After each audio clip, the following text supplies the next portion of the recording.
Good morning મિત્રો, આદર્શ online એજ્યુકેશનમાં હું આપનું હાર્દિક સ્વાગત કરું છું. મિત્રો, આજે આપણો ભૂગોળનો ફર્સ્ટ ટોપિક છે, ફર્સ્ટ લેક્ચર છે. આની પહેલાંના લેક્ચરની અંદર આપણે જોયું હતું કે આપણો અભ્યાસક્રમ શું છે, એની અંદર કઈ રીતના આપણો અપ્રોચ રહેશે અને કઈ રીતે આપણે આપણી યાત્રા જે ભૂગોળની છે એ શરૂ કરશું અને કઈ રીતના એને કયા સ્ટ્રક્ચરની અંદર, કયા ફોર્મેશનની અંદર, કયા ક્રમની અંદર આપણે આખા વિષયની ચર્ચા કરવાના છીએ એના વિશે આપણે આને પહેલાંના લેક્ચરમાં વાત કરી છે. આજથી આપણે જે ટૉપિક શરૂ કરવા જઈ રહ્યા છે એકદમ પાયાનો ટૉપિક છે. તમે યુટ્યુબ પર એના વિડીયો પણ જોયા હશે અક્ષાંશ અને રેખાંશ વિશેના. પણ એ અક્ષાંશ અને રેખાંશ શા માટે અત્યારે ભણવા પડે, ગુજરાતની ભૂગોળ, ભારતની ભૂગોળ કે બીજી કઈ બી વસ્તુ ભણતા પહેલાં, એનું કારણ છે કે જ્યારે પણ આપણે ગુજરાત કે ભારતની વાત કરશું ત્યારે વાત કરશું એના લોકેશનની, કે ભાઈ ગુજરાતનું સ્થાન અહીંયા છે, ભારતનું સ્થાન અહીંયા છે. તો આ ગુજરાત કે ભારતનું સ્થાન નક્કી કરતી વખતે આપણે યાદ રાખશું કે ભાઈ આટલા અક્ષાંશથી આટલા અક્ષાંશ અને આ બે રેખાંશની વચ્ચેનો ભાગ એટલે ગુજરાત કે ભારત.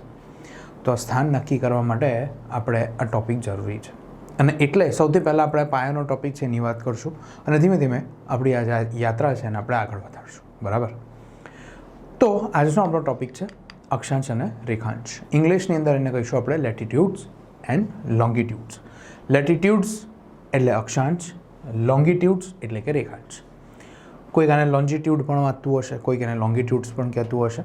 બ્રિટિશ અને અમેરિકન ઇંગ્લિશના એક્સેન્ટ્સ અલગ છે, એટલા માટે અલગ અલગ પ્રોનાઉન્સિએશન્સ આના તમને જોવા મળે છે. બંને સેમ જ છે, મોરલેસ એક જ વસ્તુ છે, ઉચ્ચારણ અલગ છે. બરાબર? અક્ષાંશ અને રેખાંશની અંદર અત્યારે આ લેક્ચરની અંદર આપણે સૌથી પહેલાં વાત કરશું કોની? અક્ષાંશની.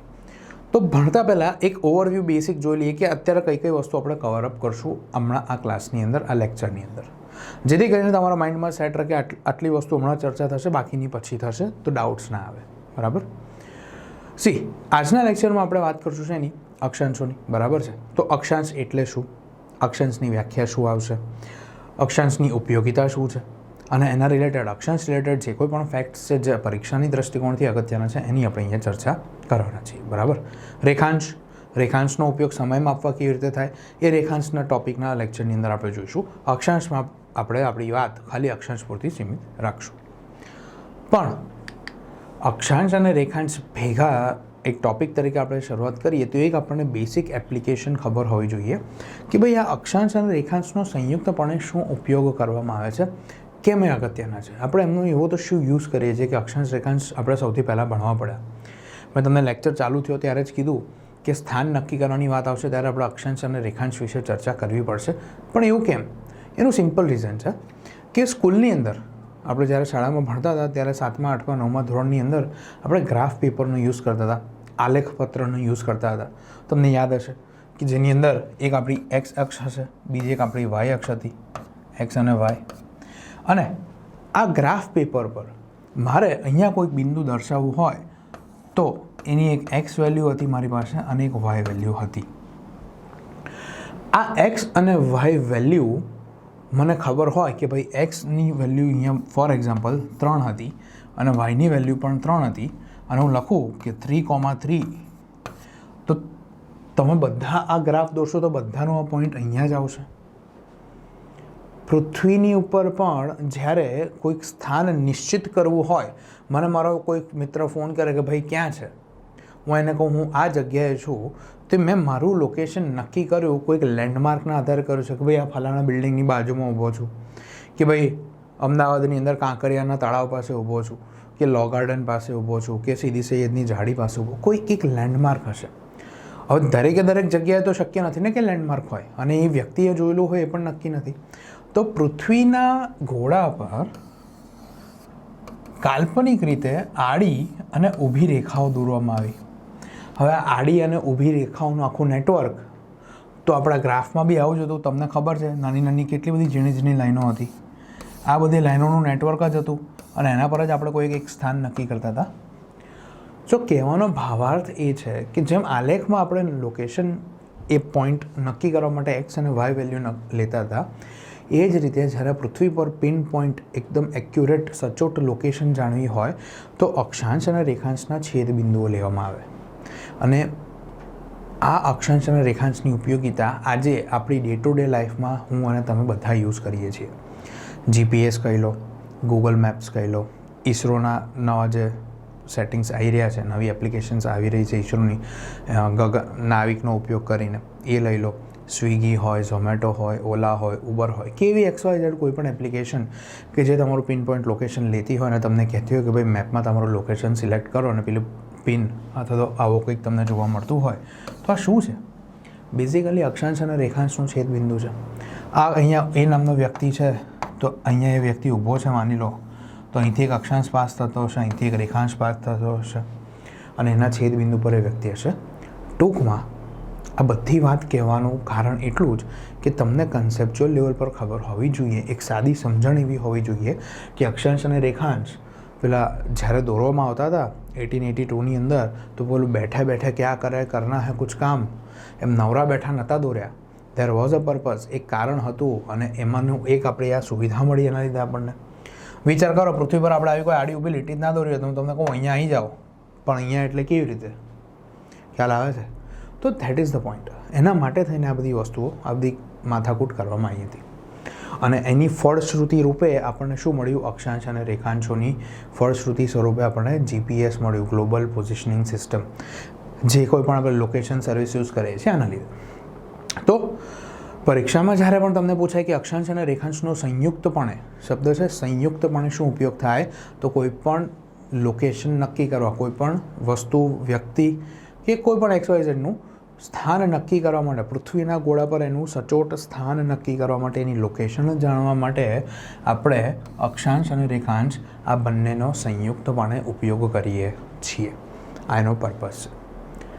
પણ કહેવાય ને કે માનવી એકદમ સ્વાર્થી પ્રાણી છે. આપણને ગુજરાતીમાં કહેવત છે, લાલો લાભ વગર લોટે નહીં, એવી વસ્તુ છે કે આપણે એક લાભ માટે આવી આટલી બધી મજૂરી કરીએ, લાગે તમને? જી ના. અક્ષાંશ અને રેખાંશ ઇન્ડિવિજ્યુઅલી પણ આપણને કંઈક કામ આવી રહ્યા છે અને હવે આપણે સમજવાનું છે કે એકલા અક્ષાંશ શું કામ આવે માનવજાતને, એકલા રેખાંશ શું કામ આવે. બંને ભેગા તો કામ આવે જ છે, પણ ઇન્ડિવિજ્યુઅલ પણ આપણે એમની પાસે કામ લઈએ છીએ. બરાબર? તો સ્ટાર્ટ કરીએ વાત શેનાથી? અક્ષાંશ એટલે શું અને એની ઉપયોગિતા શું છે. બરાબર? ક્લિયર? ઓકે, ચલો.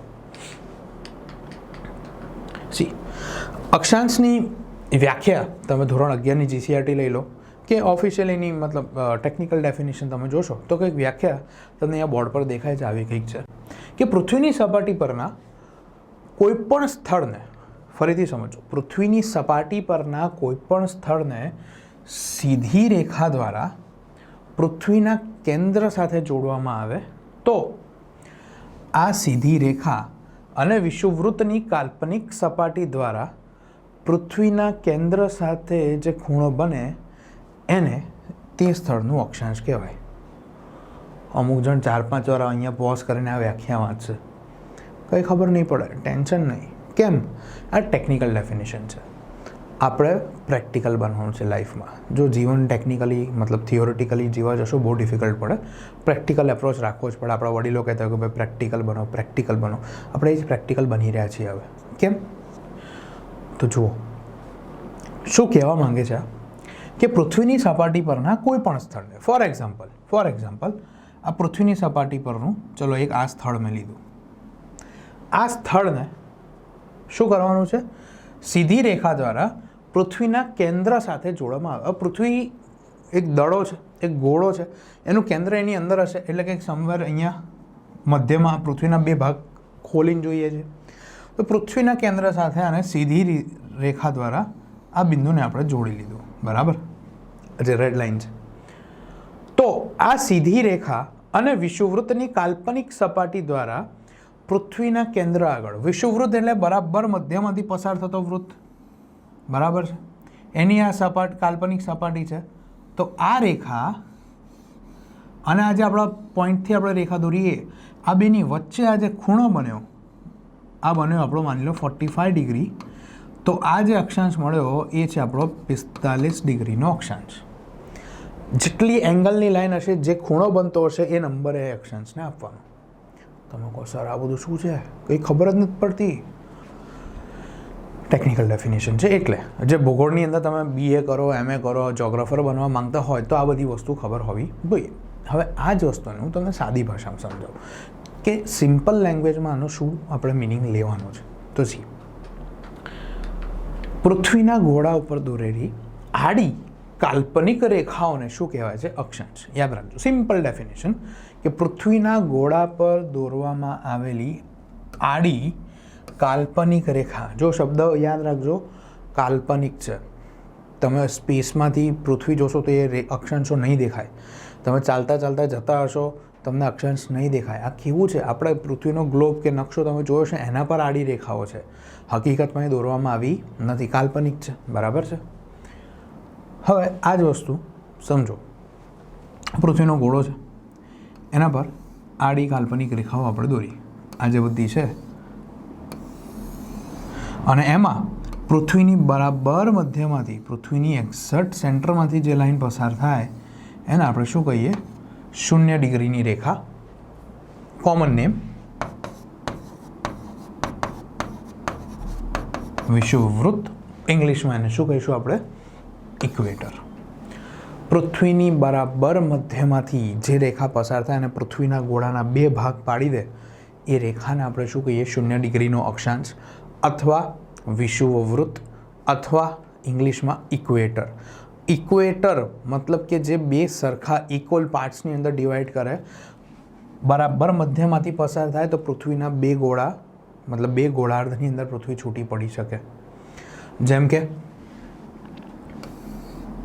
આ એક સર્કલ છે, ચલો આ છોડો, આ જોઈ લો. આ એક સર્કલ છે. આ લાઈન આ વર્તુળને 2 સરખા ભાગની અંદર ડિવાઈડ કરે છે અને એના લીધે આ એક હાફ સર્કલ અને બીજું હાફ સર્કલ, આમ 2 ઇક્વલ પાર્ટ્સની અંદર આ ડિવાઈડ થાય, એટલે આ રેખાને ઇક્વેટર કહેવાય. ખ્યાલ આવે છે? તો પૃથ્વી આ કયા 2 ભાગમાં વિભાજિત થઈ? તો ઉત્તર ગોળાર્ધ અને દક્ષિણ ગોળાર્ધ. શું? આ વિષુવવૃત્તની ઉત્તરનો ભાગ એને આપણે કહીશું ઉત્તર, અને ગોળાનું અડધું એટલે ગોળો વત્તા અડધું એટલે કે ગોળાર્ધ, હાફ સર્કલ. અને દક્ષિણનો ભાગ વિષુવવૃત્તની એને શું કહીશું આપણે? દક્ષિણ ગોળાર્ધ. ખ્યાલ આવે છે?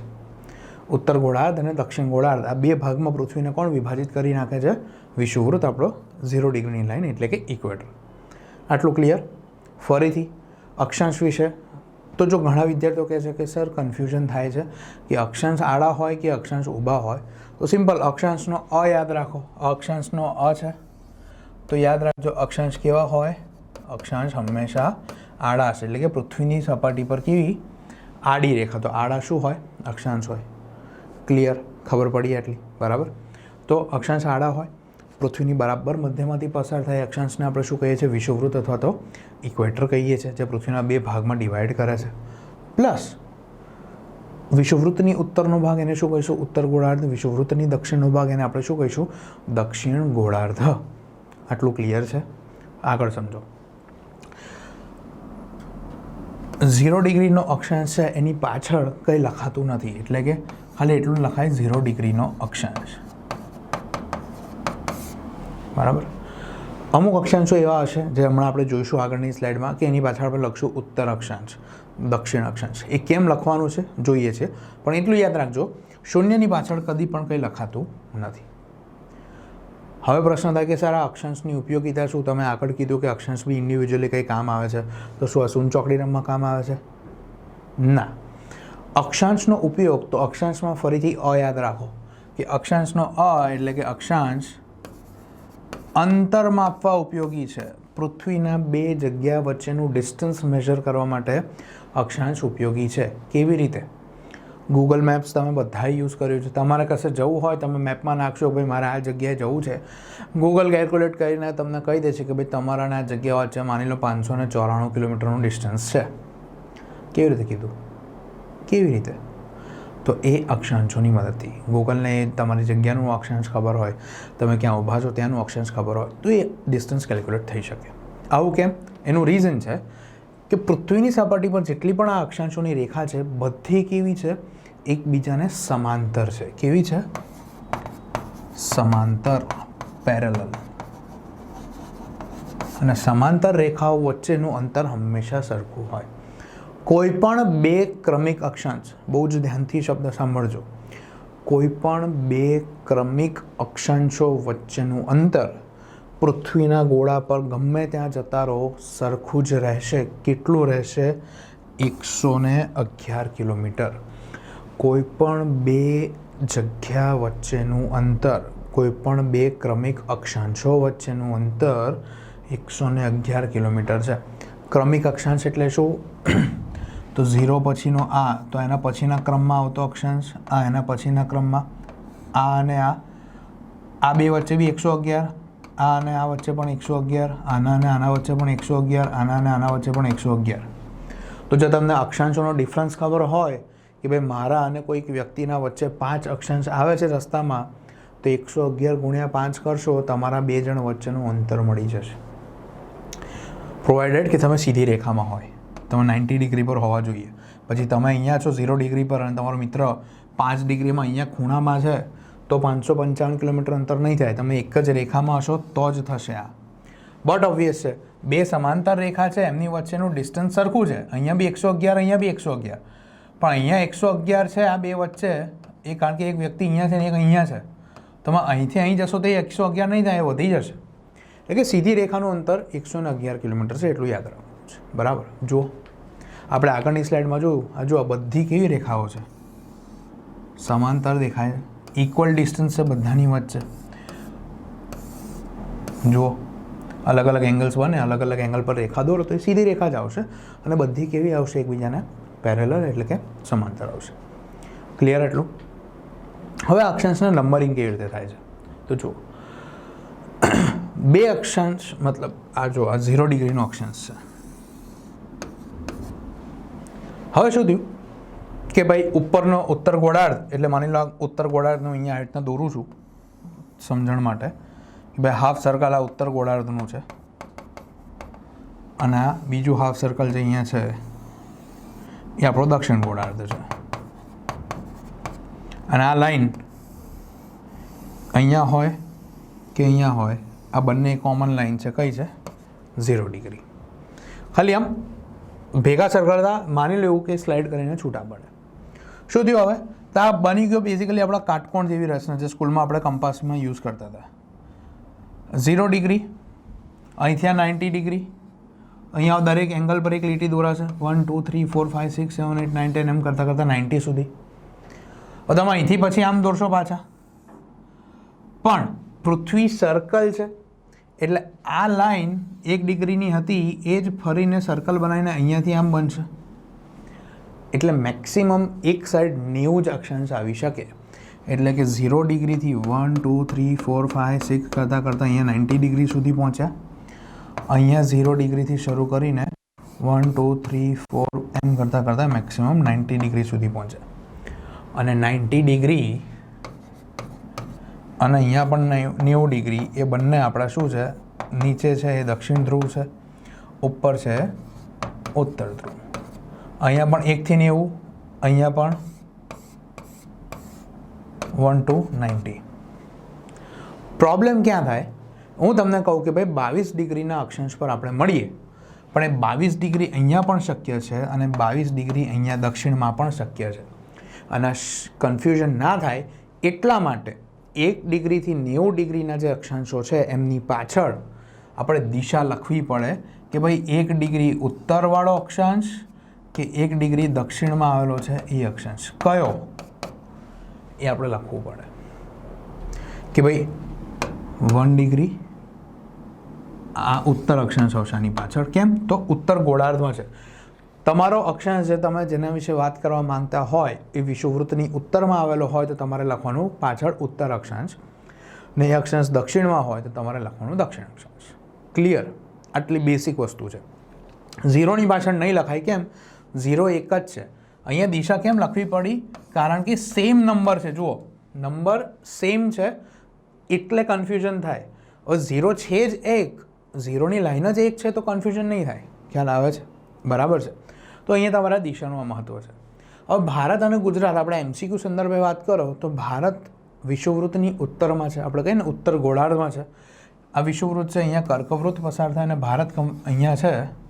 તો ભારત હોય કે ગુજરાત હોય, આપણા રિલેટેડ કોઈ પણ પ્રશ્નમાં હંમેશા કોઈ બી અક્ષાંશ પૂછો હોય ભારત રિલેટેડ કે ગુજરાત રિલેટેડ, તો હંમેશા પાછળ શું આવશે? ઉત્તર અક્ષાંશ જ આવશે. દક્ષિણ અક્ષાંશનો ઓપ્શન આવશે નહીં, એટલે એ એલિમિનેટ કરવું. બરાબર છે. સ્માર્ટ વર્ક એક્ઝામમાં ખૂબ જ જરૂરી છે ક્લાસ 1 2 જ્યારે આપતા હોય ત્યારે. બરાબર છે. અક્ષાંશ આપણે આગળ જોયું એમ અંતર માપવા ઉપયોગી છે, અને બે અક્ષાંશ કદી એકબીજાને છેદતા નથી. કેમ? કારણ કે શું છે? સમાંતર રેખાઓ છે. હવે અત્યાર સુધી ટિલ નાવ આપણે કેટલી વસ્તુ જોઈ? તો નંબર 1 કે અક્ષાંશ અંતર માપવા ઉપયોગી છે. અક્ષાંશ આડા હોય, 0 ડિગ્રીનો અક્ષાંશ પૃથ્વીને 2 ભાગમાં ડિવાઈડ કરે. એનો ઉત્તરનો ભાગ ઉત્તર ગોળાર્ધ કહેવાય, એનો દક્ષિણનો ભાગ દક્ષિણ ગોળાર્ધ કહેવાય. બરાબર. 0 ડિગ્રીની ઉત્તરમાં તમે જશો તો 1 ડિગ્રી ઉત્તર અક્ષાંશથી 90 ડિગ્રી ઉત્તર અક્ષાંશ સુધીની વેલ્યુઝ જોવા મળે.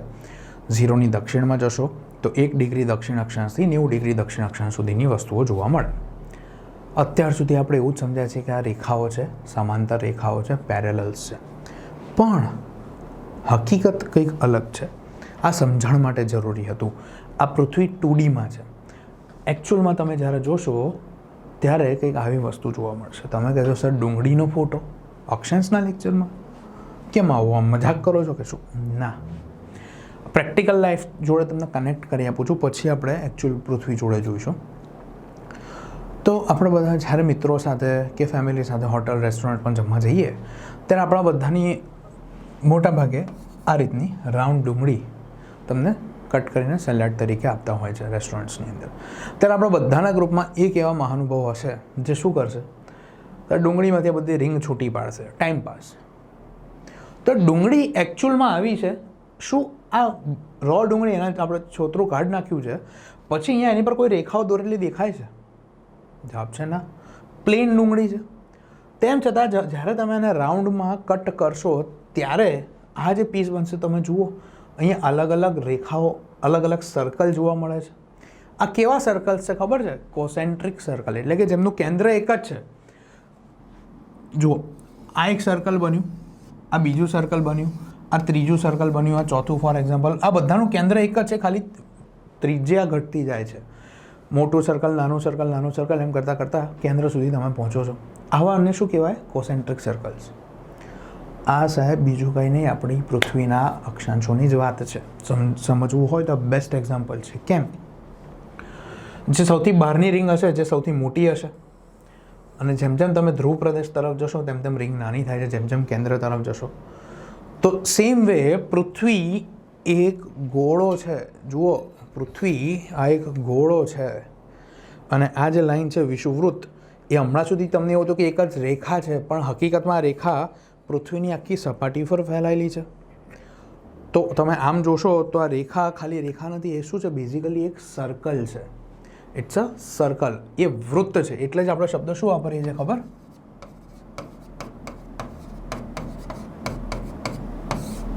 અક્ષાંશ વૃત્ત. તો એક વૃત્ત છે, એક સર્કલ છે.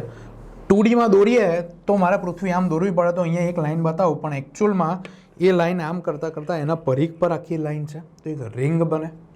અને વિષુવવૃત્ત એટલે કે પૃથ્વીની બરાબર મધ્યમાં, તો આ જે રિંગ હશે સૌથી મોટી રિંગ હશે, જેમાં ડુંગળીની બહારની રિંગ છે.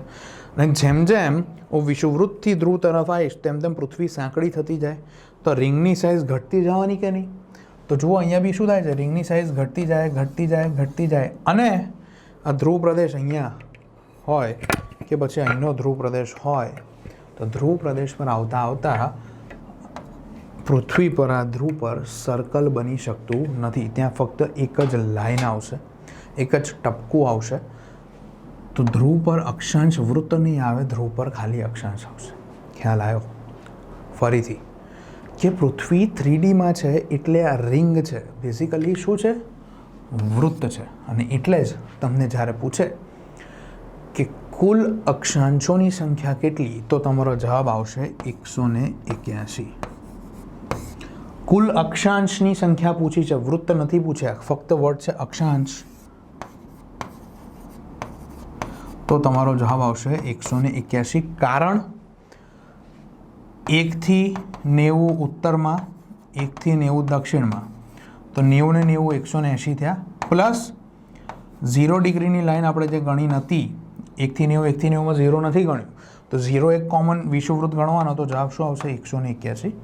તો કુલ અક્ષાંશ કેટલા 181. પણ જ્યારે પ્રશ્ન મૂકવામાં આવે કે અક્ષાંશ વૃત્ત કેટલા, સર્કલ્સ કેટલા, તો સર્કલ વખતે ધ્યાન રાખજો આ વિષુવવૃત્ત એક રિંગ બનાવે છે, બીજા બધા રિંગ બનાવે છે, પણ જ્યારે તમે ધ્રુવ પર પહોંચો છો તો રિંગ બની શકતી નથી. ત્યારે એક ટપકું જ આવે એટલે ઉત્તર ધ્રુવ અને દક્ષિણ ધ્રુવ આ બંને પોલના ટપકા બાદ કરવાના.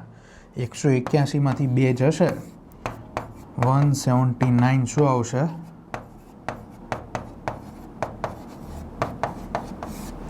અક્ષાંશ વૃત્ત. અક્ષાંશ વૃત્ત કેટલા આવશે 179. અક્ષાંશ કેટલા આવશે 181. સર્કલ બને છે 179.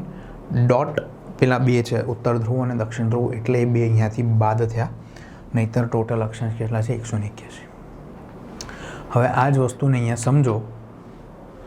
જો આ સર્કલ છે પણ નોર્થ પોલ પર શું છે ખાલી ડોટ, સેમ વે આવું જ થશે સાઉથ પોલ પર ખાલી ટપકું, બાકી બધે સર્કલ્સ બનશે. બરાબર છે. અક્ષાંશીય સમાંતર રેખાઓ અને એટલે જ આ જુઓ આ સર્કલ 45 ડિગ્રીનું કંઈ કામ હશે, 60 ડિગ્રીનું સર્કલ માની લો આમ છે તો અહીંયા પણ પેરેલલ છે, અહીંયા પણ પેરેલલ લેવાનું. કેમ? તો બંનેનું કેન્દ્ર સમાન જ છે. સર્કલની ત્રિજ્યા આ માની લો 45ની ત્રિજ્યા છે, 60 છે, તો અહીંયા જેટલું ડિસ્ટન્સ છે એટલું જ આખા સર્કલની વચ્ચેના ડિસ્ટન્સ રહેશે. એટલે આને શું કહેવાય છે? પેરેલલ્સ, સમાંતર રેખાઓ. ખ્યાલ આવી ગયો? બરાબર છે. હવે શું થાય તો આ જ વસ્તુ અહીંયા સમજો. આ તમારું 0 ડિગ્રી છે, આ માની લો 15 ડિગ્રી છે, અને અહીંથી આ પણ 180માંથી 15 બાદ કરો કેટલા થાય 165. તો આ 15 ડિગ્રી પરથી આપણે જે સર્કલ દોરશું એ જ સર્કલ 165નું પણ સર્કલ બનવાનું કે નહીં? આ 15 ડિગ્રીનું સર્કલ છે, આ ઇક્વેટર છે, બરાબર છે. માની લો આ આમ છે તો 15 ડિગ્રીની રેખા જે સર્કલ બનાવી રહી છે એ જ સર્કલ ફરીને અહીંયા 165ની રેખા પાસેથી પણ આવશે. કેમ? તો અહીંયા બી 15 ડિગ્રી, અહીંયા બી 15 ડિગ્રી જ બને. ગણિત એટલા માટે 0થી 90 જ આવે છે. આપણે અહીંયા 91 92 કરીને 180 સુધી કેમ નથી જતા? કારણ કે સર્કલ છે એટલે આ બંને વસ્તુની લાઈન પાછી એક જ થઈ જાય. આ અહીંયા ને અહીંયા લાઈન દોરી, સર્કલ તો આ બંનેમાંથી પસાર થતું એક જ થઈ જશે એટલા માટે. ખ્યાલ આવે છે? બરોબર છે. તો સર્કલ કેમ છે આઈડિયા આવી ગયો, પેરેલલ લાઇન્સ કેમ કહેવાય છે એ પણ આઈડિયા આવી ગયો. તો આ રીતનું આખું આ ટોપિકની અંદરનું જે આપણે કહીએ ને હાર્દ છે. બરાબર. હવે અમુક ફેમસ અક્ષાંશો છે એના વિશે વાત કરીએ કે 23.5 ડિગ્રી ઉત્તર અક્ષાંશ એને કર્કવૃત્ત કહેવાય, ટ્રોપિક ઓફ કેન્સર. ધ્યાન આપજો. અહીંયા આ છે 23.5 ડિગ્રી ઉત્તર અક્ષાંશ અને 23.5 ડિગ્રી દક્ષિણ અક્ષાંશ. એને આપણે શું કહીશું? મકરવૃત્ત. Tropic of cancer, tropic of capricorn. અને આ તો છે જ આપણી સ્ટાન્ડર્ડ લાઇન કઈ 0 ડિગ્રી, એને આપણે શું કહીએ છીએ? ઇક્વેટર. હવે સમજો અક્ષાંશનો બીજો એક ઉપયોગ છે. ખાલી અંતર માપવા અક્ષાંશ ઉપયોગમાં નથી લેવાતા. અક્ષાંશનો બીજો ઉપયોગ છે શું? આબોહવા નિર્ધારણ કરવા માટે. તમે કોઈ એક જગ્યાના અક્ષાંશની માહિતી રાખતા હોય કે ભાઈ આ દેશ આટલા અક્ષાંશની વચ્ચે છે, તમે ત્યાંનું ક્લાઇમેટ ગેસ કરી શકો કે અચ્છા ત્યાં આવી જ આબોહવા હશે. તમે કહો સર કેમ આવું? કારણ છે કે માની લો આ 23.5ની લાઈન છે તો 23.5 ડિગ્રી ઉત્તર અક્ષાંશ પર દરેક જગ્યાએ સરખો જ સૂર્યાઘાત થશે. સૂર્યની ગરમી આ બધી જ અહીંયા હોય, અહીંયા હોય, અહીંયા હોય કે અહીંયા હોય, ડઝન્ટ મેટર. 23.5 ડિગ્રીના અક્ષાંશના દરેક સ્થળ પર સમગ્ર પૃથ્વી પર સરખો જ સૂર્યનો પ્રકાશ પડશે, સરખી જ ગરમી પડશે. એટલે 23.5માં માની લો ગુજરાતમાંથી પસાર થાય છે અને અહીંયા ફોર એક્ઝામ્પલ ચલો મેક્સિકોના અખાતમાંથી પસાર થાય તો ત્યાં ક્લાઇમેટની શું સામ્યતા છે તમે જાણી શકો. આપણે આગળ આબોહવા ભણશું ત્યારે એના વિશે ડિટેલમાં ચર્ચા કરવાની છે, પણ અહીંયા યાદ રાખવાનું છે કે અક્ષાંશ આબોહવા નિર્ધારણનો પણ એક બહુ મોટો પરિબળ છે. એના મદદથી તમે બહુ સારી રીતે જાણી શકો. અને આટલો જે રિજન છે આ ઓરેન્જ બે કલરની વચ્ચેનો આ બે રેડ લાઇન વચ્ચેનો એટલે કે જે હું અહીંયા હાઇલાઇટ કરી રહ્યો છું આ સૂર્ય 12 મહિનામાં એક વર્ષમાં પૃથ્વી સૂર્યની ફરતે એક પરિક્રમા પૂરી કરે ત્યાં સુધીમાં સૂર્ય વિષુવવૃત્ત પર સીધા કિરણ તો નાખતો જ હોય, ઉપર ચડીને અહીંયા સુધી અને અહીંયા સુધી, મતલબ કે આટલામાં જ સૂર્યના કિરણો સીધા પડે છે કર્કવૃત્તથી મકરવૃત્તની વચ્ચે.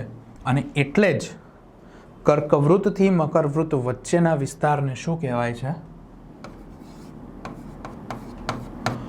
ઉષ્ણ કટિબંધ. શું કહેવાય છે? ઉષ્ણ કટિબંધ. જૂન મહિનાની અંદર જ્યારે આપણે ત્યાં એટલે કે ભારતમાં અથવા તો ઉત્તર ગોળાર્ધમાં સૌથી લાંબો દિવસ 21-22 જૂન, ત્યારે સૂર્યના સીધા કિરણો આપણા કર્કવૃત્ત પર પડતા હોય. અને ડિસેમ્બર મહિનામાં જ્યારે આપણે ત્યાં સૌથી લાંબી રાત હોય ત્યારે સૂર્યના કિરણો અહીંયા સીધા પડતા હોય. પછી ડિસેમ્બરથી માર્ચ આવતા વિષુવવૃત્ત પર સૂર્ય પહોંચે. ડિસેમ્બરથી માર્ચ આવતા સૂર્ય અહીંયા સુધી પહોંચે. માર્ચથી જૂન આવતા સૂર્ય અહીંયા પહોંચે. હવે જૂન મહિનો આપણો ગયો હમણાં જ, તો જૂનથી સપ્ટેમ્બર સુધીમાં સૂર્ય વળી પાછો નીચે આવશે અને અહીંયા સીધા કિરણો એના સપ્ટેમ્બરમાં પડશે. તમને યાદ છે 21-22 જૂન, 23 સપ્ટેમ્બર, માર્ચ મહિનાની અંદર 1 તારીખ અને ડિસેમ્બરની તારીખો ઇક્વિનોક્સની બધી ઘટનાઓ છે, આપણે આગળ જોવાની છે.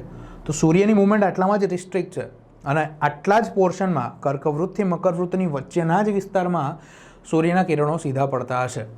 ડિસેમ્બરથી જૂનમાં માની લો અહીંયા પડે છે ઉત્તર ગોળાર્ધમાં, તો એના પછીના સમયમાં દક્ષિણ ગોળાર્ધમાં, પણ આટલી જ રેન્જમાં સૂર્ય ફરતો હશે. એટલે આપણે એવું કહી શકીએ કે એક વર્ષની અંદર સૂર્ય મહત્તમ કેટલા ડિગ્રીનું સ્થળાંતર ઉપર નીચે અક્ષાંશોની ટર્મ્સમાં કરે, તો વી કેન છે કે ભાઈ 0થી 23.5 ઉત્તર પ્લસ 0થી 23.5 દક્ષિણ. 23.5 વત્તા 23.5 કેટલા થાય? તમને જવાબ ખબર છે, પણ ગુણ્યા 2 કરજો. કેમ?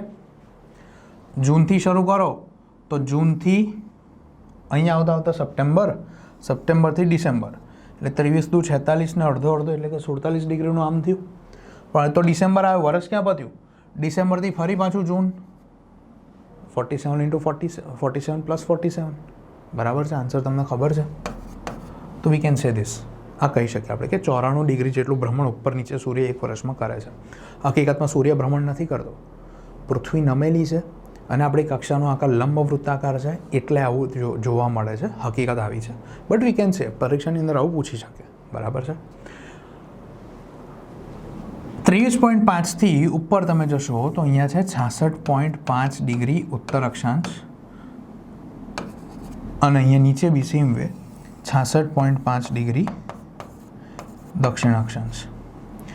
આને આપણે કહીશું આર્કટિક સર્કલ, નીચે કહીશું એને એન્ટાર્કટિક સર્કલ, અથવા તો આ વિસ્તારને શું કહીશું? આ બેની વચ્ચેનો જે વિસ્તાર છે એને શું કહીશું? સમશીતોષ્ણ કટિબંધ. સમશીતોષ્ણ એટલે 23.5 ડિગ્રી ઉત્તરથી 66.5 ઉત્તર અથવા તો 23.5 દક્ષિણથી 66.5 દક્ષિણ. કર્કવૃત્તથી આર્કટિક સર્કલ વચ્ચેનો વિસ્તાર, મકરવૃત્તથી એન્ટાર્કટિક સર્કલ. 66.5 ડિગ્રીની લાઇન ઉત્તરમાં હોય તો એને આર્કટિક સર્કલ કહેવાય, દક્ષિણમાં હોય તો એને એન્ટાર્કટિક સર્કલ કહેવાય છે.